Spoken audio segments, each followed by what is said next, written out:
मात्राओं का उपयोग, कैसे मात्राओं के प्रयोग से शब्द का निर्माण करेंगे, देखेंगे। इस टीएलएम में आपको बनाना सिखाएंगे, आपको प्रयोग करना सिखाएंगे।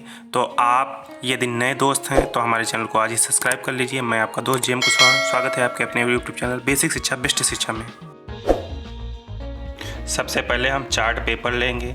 चार्ट पेपर लेने के बाद में हम 3 प्लेट्स ऐसी लेंगे जो क्रमानुसार हो, सबसे बड़ी प्लेट हो। चार्ट के अनुसार प्लेटों को देखेंगे। उसके बाद में सबसे बड़ी प्लेट से घेरा करेंगे चार्ट के बीचों बीच।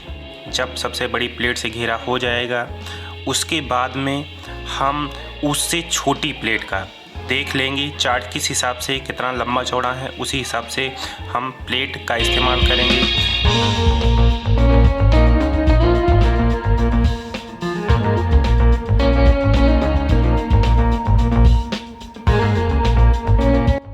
बाद में सबसे छोटी प्लेट का इस्तेमाल करेंगे। तो इस तरीके से हम 4 गोले खींच लेंगे। प्रकार का इस्तेमाल इसलिए नहीं किया गया है क्योंकि इतने बड़े घेरे प्रकार की सहायता से नहीं खींचे जा सकते थे, और अपने स्कूल में ये प्लेटें मौजूद होती हैं, घर में ये प्लेटें मौजूद होती हैं। इसके बाद में हम क्या करेंगे, अगर आपके पास स्केल और प्रकार हो तो आप क्या करिए, यहाँ पर मात्राओं का ज्ञान दिखाना है तो 12 जो वर्ड होंगे, 12 अक्षर बनेंगे। 12 अक्षरों को हमको अलग अलग कॉलम में दिखाना है।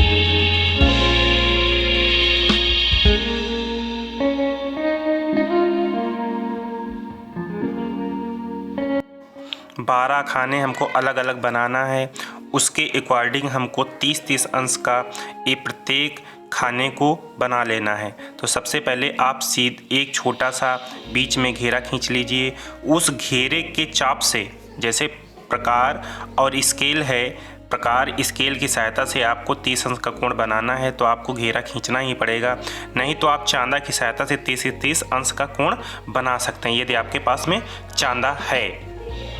तो हम इस तरीके से क्या करेंगे, घेरा खींचकर और इस तरीके से चाप लगा लेंगे। देख लीजिए किस तरीके से चाप लग रहा है। इस तरीके से आप चाप लगाएंगे तो प्रत्येक चाप ये 60-60 अंश की लग जाएगी।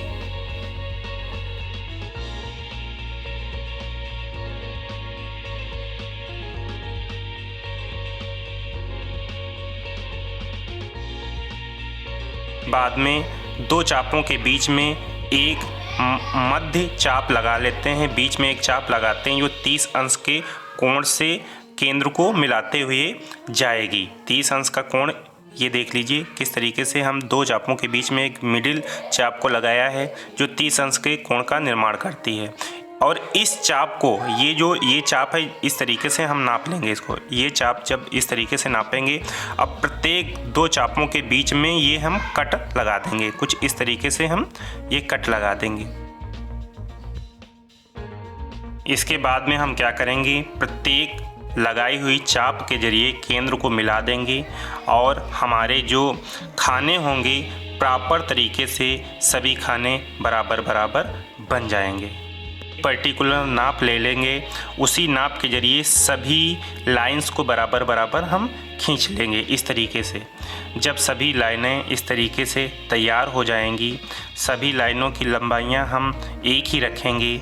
उसके बाद में हम फिर प्रत्येक 2 लाइंस के बीच में हम इस तरीके से एक घेरा बना देंगे चाप के जरिए, जिससे ये और भी खूबसूरत लगने लगेगा। कुछ इस तरीके से अंदाज से आप करिए कि दोनों लाइन आपस में घेरे से कनेक्टेड हो जाएं।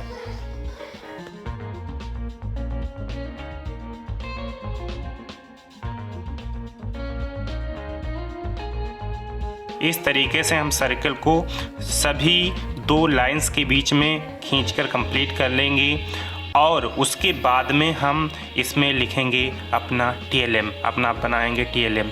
कुछ इस तरीके से टीएलएम बन जाएगा जब आप इसे सही तरीके से, पूरी तरीके से सभी चीज़ों को बना देंगे। तो कुछ इस तरीके से TLM बन के निकल के बाहर आएगा। उसके बाद में हम क्या करेंगे, डेकोरेशन के लिए जो हमने घेरे खींचे थे उस पर नाप से अंदाज से डबल घेरे कर देंगे, जिससे हमको ये डेकोरेशन में बड़ा ही आराम मिलेगा। आप देख लीजिए मैंने इसको डेकोरेट कर दिया है।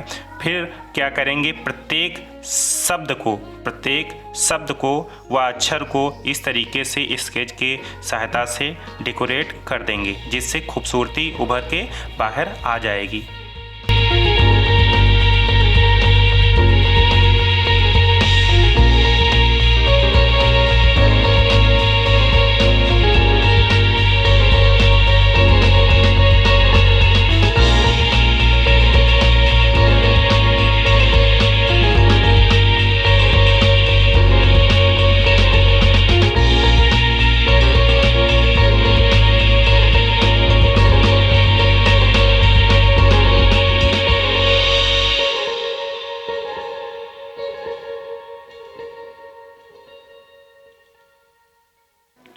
TLM अपना पूरी तरीके से कंप्लीट हो चुका है।